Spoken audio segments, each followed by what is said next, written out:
Yo, what's good? We're diving deep into the absolute chaos surrounding Shiloh Hendrix, a Rochester, Minnesota mom who's got the internet in a chokehold. This whole drama started at Soldiers Field Memorial Park, where a video, now with millions of views on TikTok, X, and Reddit, shows Shiloh, a single mom, using the N-word multiple times while holding her 18-month-old son. You call him a child? The fuck you talking Did you about? call the child a None of your fucking business. It is my own business. You call him a Fuck you, Nick. Okay. The clip, posted by TikToker at dayhab.sumale, captures her getting called out by a guy for directing the slur at a 5-year-old black child who she says took something from her toddler's diaper bag. Shiloh's response? She doubles down, saying, quote, "If he acts like one, he's gonna be called one." Yeah, you heard that right, a 5-year-old. Social media posts, like ones on Reddit, claim the kid might be autistic and was unsupervised at the park, which, if true, makes this even messier. The video's been yanked from some platforms, but it's still out there, racking up over 10 million views, with influencer Michael McWhorter's repost alone hitting 8.2 million. Now, Shiloh didn't just fade into the background. She turned this into a bag.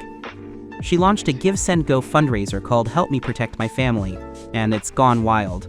Starting with a $20,000 goal, it's now pulled in over $480,000, with some sources saying it's climbing toward $1 million. That's like influencer-level coin. In her fundraiser description, Shiloh's giving victim vibes, saying a kid stole from her son's diaper bag, and the guy filming followed her to her car, doxing her. She claims her social security number, address, phone number, and even her gym got leaked, leaving her family in a dire situation. She's talking about relocating, keeping her eldest kid out of school, and living in fear from online threats. Donors are eating it up, with nearly 8,000 people dropping cash. But here's the tea. Some comments are straight up vile. One donor used the name Dylan Roof.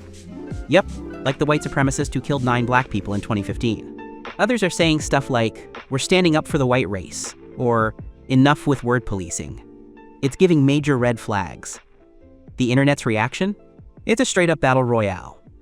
On X, some folks are caping for Shiloh, calling her a hero for protecting her family, and saying she's a victim of woke mobs. One post by @HikerGirl84 claims the kid was stealing and the guy filming doxed her, exposing her license plate and sparking threats. Others, like @Carmen Sabia, say the guy recording might have a sketchy past, though they still condemn Shiloh's repeated use of the slur. Meanwhile, users like @Bubblefring are not having it, pointing out how Shiloh's playing the victim while raking in hundreds of thousands for hurling slurs at a kid. @Arefiukas straight up called her defenders weirdos, saying no decent person would use that word against a child. Rochester's community is big mad too. The Rochester NAACP, led by President Wale Elegbe, called Shiloh's fundraiser abhorrent and demanded legal consequences. They started their own GoFundMe to support the kid's family and fund anti-racism work, pulling in over $217,000 so far.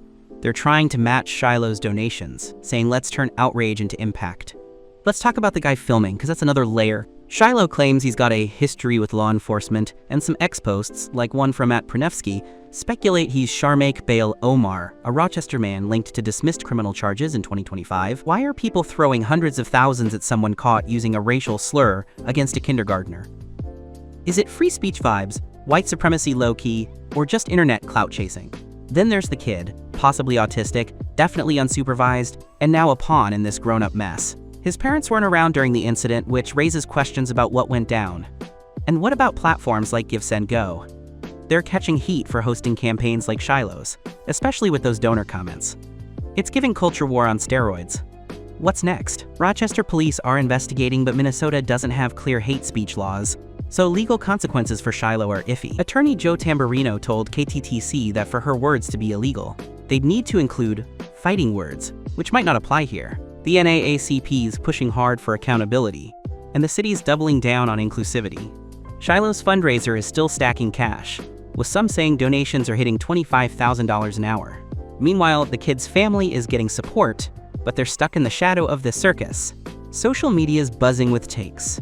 Some want Shiloh's campaign shut down, others want her to keep the money, and a few are just tired of the victimhood fundraisers, as @RealAlexLanes put it. This drama's got us asking, how do we hold people accountable without fueling mob wars? Should platforms like Give Send Go ban campaigns tied to hate? And how do we protect kids, especially vulnerable ones, from being collateral damage in these viral beefs. Shiloh Hendrix's story ain't just about one mom or one word.